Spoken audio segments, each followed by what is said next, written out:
कहानी है तारागढ़ नाम के एक सुंदर राज्य की, जहाँ का राजा भगत बहुत ही न्यायप्रिय और क्षमाशील था। उसी राज्य के एक गांव में रहता था विनय, जो कि पेशे से मोची था और उसके परिवार के नाम पर सिर्फ उसकी माँ थी। अच्छा चलता हूँ माँ, शाम को आऊंगा। बेटा, आज थोड़े ज्यादा पैसे लेकर आना। मेरी तबीयत दिन पर दिन बिगड़ रही है, मुझे दवाई की जरूरत है। ठीक है माँ, आप फिक्र मत करो, आज मैं औषधि लेता हुआ ही आऊंगा वैद्य जी के पास से। ठीक है, मैं इंतजार करूंगी। विनय घर से निकल गया।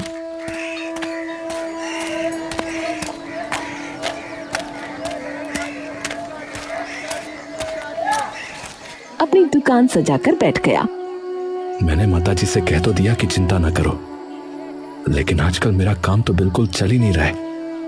ऐसा लगता है लोगों ने जूते चप्पलों की मरम्मत करवाना ही बंद कर दिया है। विनय का सोचना सही था और उसे इसका उदाहरण उसी समय मिल गया जब एक आदमी की चप्पल उसके सामने टूटी। अरे ये क्या हो गया भाई, मेरी चप्पल टूट गई, अब क्या करूं? मुझे लाइए, मैं 2 मिनट में सही कर दूंगा। अरे नहीं नहीं, रहने दो भाई, सामने मुखिया की दुकान है, नई चप्पल ही ले लूंगा। अरे लेकिन क्यों, 1 मिनट का काम है, लाइए अभी कर देता हूँ। अरे बात 1-2 मिनट की नहीं है भैया, बात यह है कि अब जमाना बदल चुका है। जूते चप्पल की मरम्मत करवाने वाले को लोग गरीब समझते हैं, हाँ, नीची नजरों से देखते हैं, और मैं ऐसा नहीं चाहता।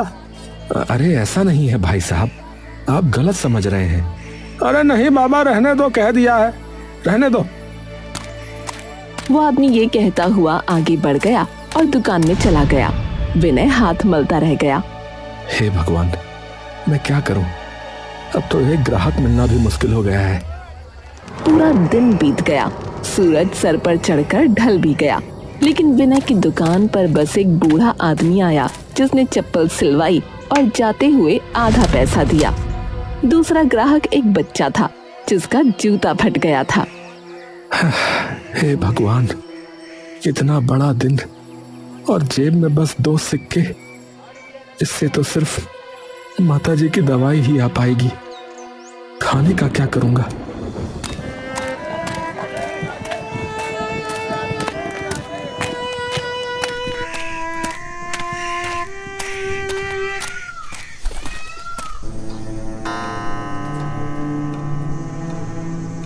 उसने वैद्य जी से जाकर माँ की दवा ली और घर की ओर चल पड़ा। रास्ते में उसके कदम भारी हो चुके थे, जैसे हर कदम उसकी बेबसी की गवाही दे रहा हो। माँ, बस तुम्हारे लिए ही तो कर रहा हूँ ये सब, वरना मेरा क्या ही है।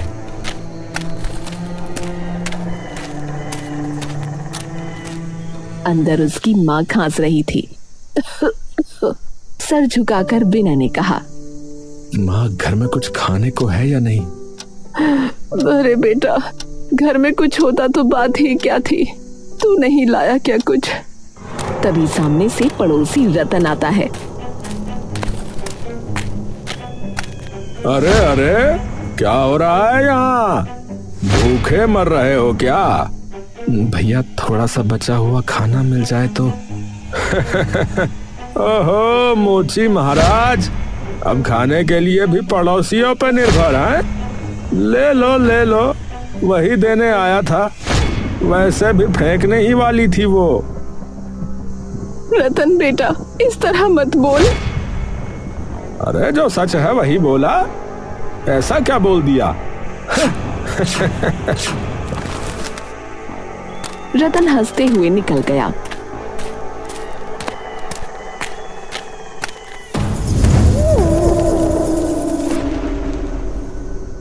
विनय उस रात चुपचाप खाना खाकर सो गया। आंखें बंद थीं, पर दिमाग में रतन की आवाज गूंज रही थी।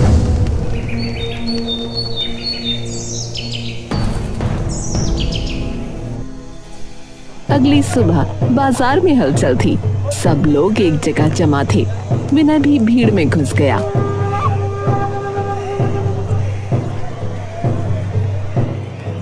अरे सुनो मेरे प्यारे गांव वालों, शहर से लाया हूं जादुई यंत्र। हाँ, इसमें जूता डालो और 2 पल में नया बनकर बाहर आएगा भैया। अब किसी मोची वोची की आवश्यकता नहीं। हाँ, अरे वाह, ये तो कमाल है भैया। अरे मोची का तो काम ही खत्म भैया, फिर इसका मतलब। ये सुनकर विनय के पैरों तले जमीन खिसक गई। उसकी आंखें नम हो गईं। वो सीधा मुखिया के पास गया। मुखिया जी, आपने ऐसा क्यों किया? मेरा तो धंधा ही खत्म हो जाएगा। धंधा? अरे कौन सा धंधा? वही जिसे करके तुम बहुत अमीर हो गए थे, वही। रोज नोटों की बारिश होती थी है तुम पर, है वही वाला? अरे पहले भी कंगाल थे और अब भी रहोगे, समझे? चलो हटो यहाँ से। पीछे से टोलियां बनाकर लोग उसका मजाक उड़ाने लगे। अरे अब क्या करेगा रे विनय? ए भैया, भीख मांगेगा और क्या करेगा? अरे भैया, इसकी किस्मत में तो दुखी लिखा है भाई। अरे ये तो अपशकुनी है, अपशकुनी है।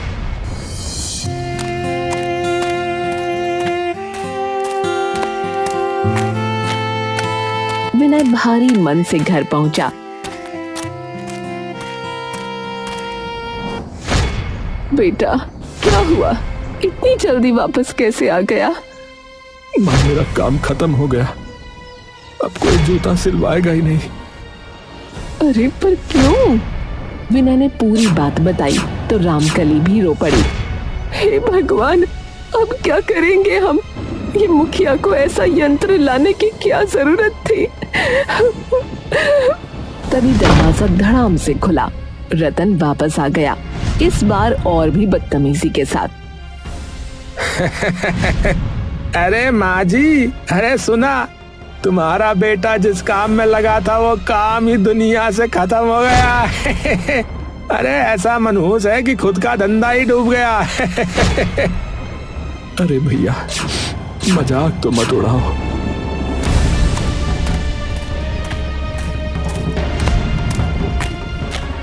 भगवान जाने सब क्या हो रहा है और क्यों हो रहा है।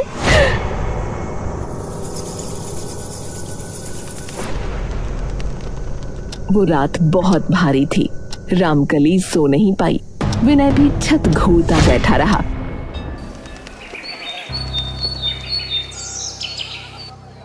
अगली सुबह विनय की बहन सरला और उसका पति गौरव आ गए। दोनों घर में कदम रख ही रहे थे कि दहलीज पर रखे विनय के औजारों में से एक टांका लगाने की सुई गौरव के पैर में चुभ गई। अरे ये क्या है? गौरव लड़खड़ाया और दरवाजे से जा टकराया, जिससे उसके सर से खून आ गया। सरला तो ये देखकर जैसे बिदक पड़ी। हे भगवान, मेरे पति को इस घर में कदम रखते ही चोट लग गई। मनहूसियत फैली है यहाँ। मैं इस घर में 1 मिनट नहीं रुकूंगी। चलिए जी यहाँ से। अरे दीदी, अरे रुक जाओ, मेरी गलती नहीं है। अरे दूर रह, मनहूस कहीं के। दोनों पलटकर देखते हुए निकल गए। रामकली भी टूट गई। हाँ, तू मनहूस है। तेरी वजह से मेरे दामाद को चोट लगी। तुझे समझ नहीं कि तेरा सामान कहाँ रखना चाहिए। जब काम ही नहीं रहा तो एक कबाड़ घर में क्यों फैला रखा है? माँ, मैं तो अपनी शक्ल मत दिखा मुझे। ये सुनकर विनय पूरी तरह बिखर गया। उसके लिए सबसे बड़ा झटका यही था कि उसकी अपनी माँ भी अब उसे अशुभ कह रही थी। वो घर से निकल गया। बिना दिशा के चलता रहा। खेतों से, पगडंडियों से, कांटों से होते हुए वो जंगल में पहुंचा। पेड़ों के बीच एक पुराना कुआं था। विनय उसके पास बैठ गया। हे भगवान, सब छीन लिया। क्या ही बचा है मेरे पास? क्या ही बचा है? मुझे क्यों बनाया आपने, बताइए? क्यों है मेरा भाग्य ऐसा?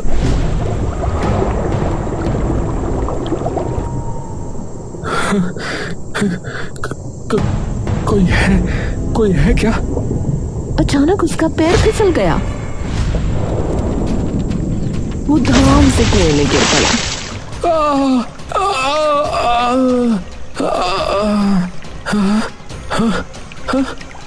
अरे हे भगवान, मैं मरा क्यों नहीं? गिरकर भी मैं बच कैसे गया? क्या सच में इतनी मनहूस किस्मत है मेरी? पर अब मैं बाहर कैसे जाऊंगा? क्या जिंदगी में कोई रास्ता है भी या नहीं? कुएं की नमी भरी दीवारों के बीच विनय लगातार रो रहा था। कभी अपने माथे पर हाथ मारता, कभी ऊपर देखकर आसमान को गरियाता। उसकी आवाज कुएं में गूंज रही थी, जैसे दुख की कोई प्रचंड लहर उठ रही हो। हे भगवान, क्यों बनाया मुझे आपने? क्यों भेजा मुझे इस दुनिया में? मैं किस जन्म का पाप भोग रहा हूँ भगवान? तभी पीछे पानी में हल्की टर टर की आवाज हुई। एक हरे रंग का मेंढक, जिसकी बड़ी चमकदार आंखों में अजीब चमक थी। अरे मेंढक, तू भी मुझे चिढ़ाने आया है ना? चिढ़ा ले, मार दे, बस खा ले, जो करना है कर ले, जो करना है कर ले। शांत हो जाओ मनुष्य, मैं तुम्हें नुकसान नहीं पहुंचाऊंगी। मेढक बोल रहा है। कहीं मैं सच में मर तो नहीं गया? हे भगवान, मैं असल में एक परी हूँ, श्रापित परी। एक दुष्ट राक्षस ने मुझे मेंढक बना दिया, क्योंकि मैं उसकी जादुई किताब चुराते हुए पकड़ी गई और उसके जाल में फंस गई। उसने मुझे मेंढक बनाकर इस कुएं में डाल दिया। बचने का तरीका सिर्फ एक था कि जब कोई इंसान मुझे छुएगा तब मैं अपने असली रूप में लौट पाऊंगी। मुझे कुछ समझ में नहीं आ रहा है। बस मुझे छू लो। विनय कुछ पल डरता रहा, फिर धीरे से उस मेंढक को छुआ। उसके हाथ के छूते ही चमकदार रोशनी निकली, मेंढक गायब हो गया और उसकी जगह एक सुंदर परी प्रकट हुई। मैं मुक्त हो गई। तुमने मेरी सालों पुरानी कैद तोड़ दी। फिर उसने विनय का हाथ पकड़ा और उड़कर उसे कुएं के बाहर ले आई। अब बताओ, तुम अपनी किस्मत को क्यों कोस रहे थे? क्या बताऊं देवी, मेरी माँ बीमार है, मेरे पास काम नहीं है और लोग मुझे मनहूस कहते हैं। पड़ोसी ताने देते हैं, बहन तक अब शकुनी कहकर चली गई। और तो और मेरा धंधा, मोची का काम भी पूरी तरह से खत्म हो गया है। तुमने मुझे आजाद किया है विनय, तुम्हारे लिए मैं कुछ भी कर सकती हूँ। बोलो, तुम्हें क्या चाहिए? एक महल जिसमें तुम अपनी माँ को लेकर राजाओं जैसा जीवन बिताओ? नहीं, मुझे महल नहीं चाहिए। मैं बस इतना चाहता हूँ कि मैं अपनी माँ का इलाज कर सकूं और अपने काम से पैसा कमा सकूं। मेरी कला ही मेरा सहारा है। आजकल कौन ऐसा इंसान मिलता है जो महल को ठुकरा दे? तुम सच में बहुत प्यारे और सच्चे हो विनय। परी ने अपनी चमकदार छड़ी घुमाई, हवा में सुनहरी रोशनी भर गई। सुनो विनय, आज से जिस भी जूते या चप्पल को तुम छुओगे वो पल भर में ठीक हो जाएगा। तुम्हारी कला अब दुनिया में सबसे अनोखी होगी। पर मेरे गांव में तो ग्राहक ही नहीं बचे, मैं अब क्या करूंगा? फिक्र न करो, जो जादू मैंने किया है उसके बाद कोई कमी नहीं होगी। जाओ, तुम्हें एक ऐसा ग्राहक मिलेगा जो तुम्हारी पूरी जिंदगी बदल देगा। विनय का दिल खुशी से धड़क उठा।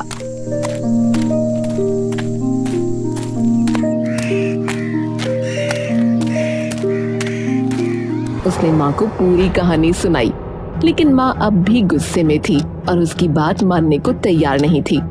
तेरे दिमाग में भूत घुस गया है क्या? कुएं में परी, जादू? अरे बेटा, भूख ने तुझे पागल बना दिया क्या? कुछ ना बदलने वाला, सब कुछ बर्बाद हो चुका है। माँ, मुझ पर भरोसा करो, सब बदलेगा। तू सपने मत देख, मेरी तबीयत देख, और ये परी कुछ नहीं होती। विनय ने हार नहीं मानी।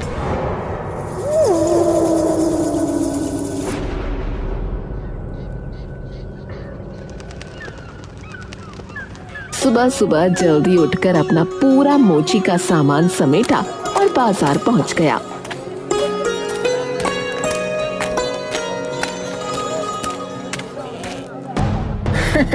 ओहो विनय भाई, हैं? फिर दुकान खोल ली? अरे अब कोई नहीं आएगा तुम्हारे पास, है रहने दो। हाँ, यंत्र है ना मुखिया जी का, अब कौन आएगा यहाँ? विनय चुपचाप बैठ गया। उसे परी की बात याद थी, वो ग्राहक आएगा जो सब बदल देगा। तभी एक अजनबी, एक मुसाफिर थका हुआ, पैर घसीटता हुआ आया। भाई, जूता फट गया है, ठीक कर दोगे? बिल्कुल कर दूंगा। जैसे ही उसने जूते को हाथ लगाया, जूतों ने चमकना शुरू कर दिया और अगले ही पल वो बिल्कुल नए जैसे बन गए। अरे ये कैसे किया तुमने? ये लो मेहनताना, तुम तो कमाल के आदमी हो भाई। वो मुसाफिर पैसे देकर चला गया। विनय सोच में पड़ गया। पर परी ने कहा था कि वो ग्राहक मेरी किस्मत बदल देगा, लेकिन ये तो साधारण व्यक्ति था, शायद अब अगला कोई आएगा। इधर विनय इंतजार कर रहा था और उधर राजमहल में हड़कंप मचा हुआ था। राजकुमारी चंद्रमुखी का गुस्सा 7वें आसमान पर था। महल की खिड़कियां, दरी, तकिए सब हवा में उड़ रहे थे। ये क्या है? ये कैसे टूट गई? ये मेरी माँ की आखिरी निशानी थी, इसे ठीक करो अभी के अभी। शांत हो जाओ बेटी, कोई न कोई उपाय अवश्य होगा।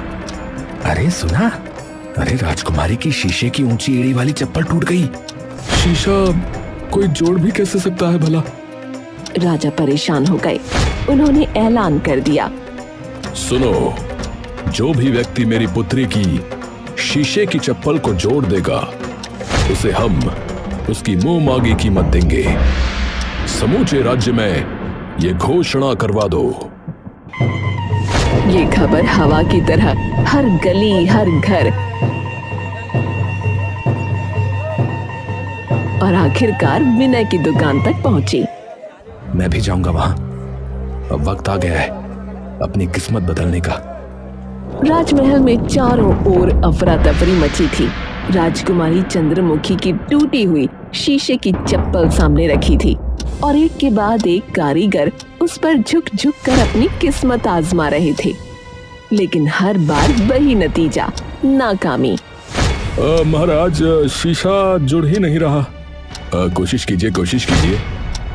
क्षमा कीजिए राजकुमारी, ये असंभव है। राजकुमारी का चेहरा गुस्से से लाल हो चुका था। वो हर असफल प्रयास के साथ और भड़क रही थी। कोई तो होगा इस राज्य में जो ये कर सके। आखिर ये मेरी माँ की अंतिम निशानी है। धैर्य रखो बेटी, अभी और लोग आएंगे। भीड़ दो हिस्सों में बंट गई। महल के बाहर किसी को रोका जा रहा था, धक्का दिया जा रहा था। अरे हटो, अंदर मत जाओ, मनहूस हो तुम। अरे महल अब शकुनी लोगों के लिए नहीं है भाई। भाई, मुझे अंदर जाने दो, मैं भी प्रयास करना चाहता हूँ। प्रयास? और तुम? चलो भागो यहाँ से, मनहूस कहेंगे।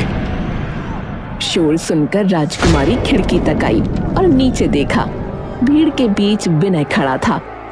उसे अंदर आने दो। पर राजकुमारी, लोग कहते हैं कि ये... मैंने कहा बुलाओ उसे। मैं मनहूस जैसी बातों में विश्वास नहीं करती। पहरेदारों ने झट से रास्ता खोला। भीड़ में फुसफुसाहट शुरू हो गई, लेकिन विनय चुपचाप अंदर आ गया, जैसे भाग्य उसे बुला रहा हो। तुम ये चप्पल ठीक कर सकते हो? प्रयास नहीं करूंगा राजकुमारी, बस कर दूंगा। उसने धीरे से टूटी हुई चप्पल उठाई।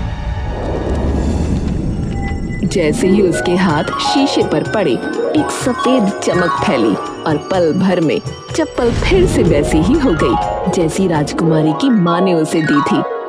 हाँ, ये क्या? अरे भाई, ये कैसे हुआ? अरे भाई, ये क्या हो गया? अरे भाई, ये क्या?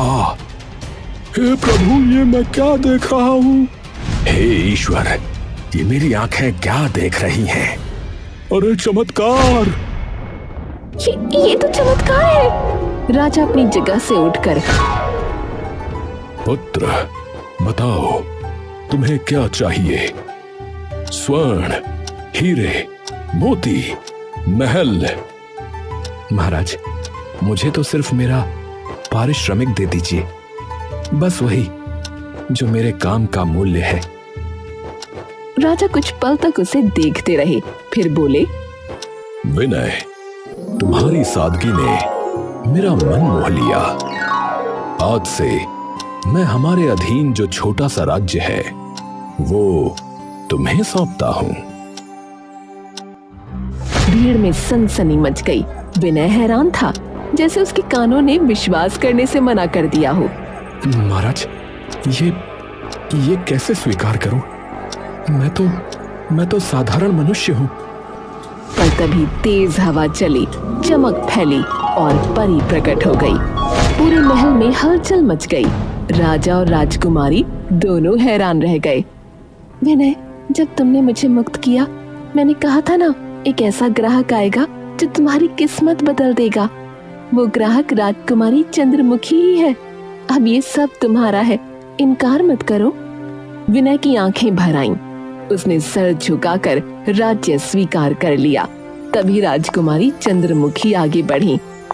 विनय, तुम्हारा चरित्र, तुम्हारी ईमानदारी, तुम्हारी विनम्रता, मैंने ऐसा कोई नहीं देखा। मैं तुमसे विवाह करना चाहती हूँ। पूरे दरबार में सन्नाटा छा गया। विनय भौंचक्का रह गया। राजकुमारी, ये तो बहुत बड़ा निर्णय है। मैं पहले अपनी माँ से पूछूंगा। आप क्रोधित मत होना। सबकी नजरें दरवाजे की तरफ मुड़ी। वहां रामकली खड़ी थी। राजकुमारी जी, मुझे मंजूर है। लेकिन तभी एक भारी आवाज गूंज उठी। वो राजपुरोहित थे। मैं इस विवाह पर आपत्ति व्यक्त करता हूं। पर क्यों? एक मोची, वो भी एक साधारण गांव का व्यक्ति, एक राजकुमारी का वर कैसे बन सकता है महाराज? पुरोहित, मेरे निर्णय पर सवाल उठाने की हिम्मत कैसे हुई आपकी? राजकुमारी, मैं प्रजा की तरफ से पूछ रहा हूं। क्या ये युवक राजमार्ग, राजनीति और न्याय की बारीकियां जानता है? बात में तर्क है, पर इसका फैसला अभी हो जाएगा। राजपुरोहित, विनय से राज्य और राजनीति से संबंधित प्रश्न करिए, और विनय, तुम इन प्रश्नों के उत्तर दो। ठीक है? ठीक है। पहला प्रश्न, अगर राज्य के खजाने में अकाल के समय पैसे कम पड़ जाएं और तुम्हें यह तय करना हो कि पहले सैनिकों का वेतन दो या भूखी प्रजा को अन्न, तो तुम किसे प्राथमिकता दोगे?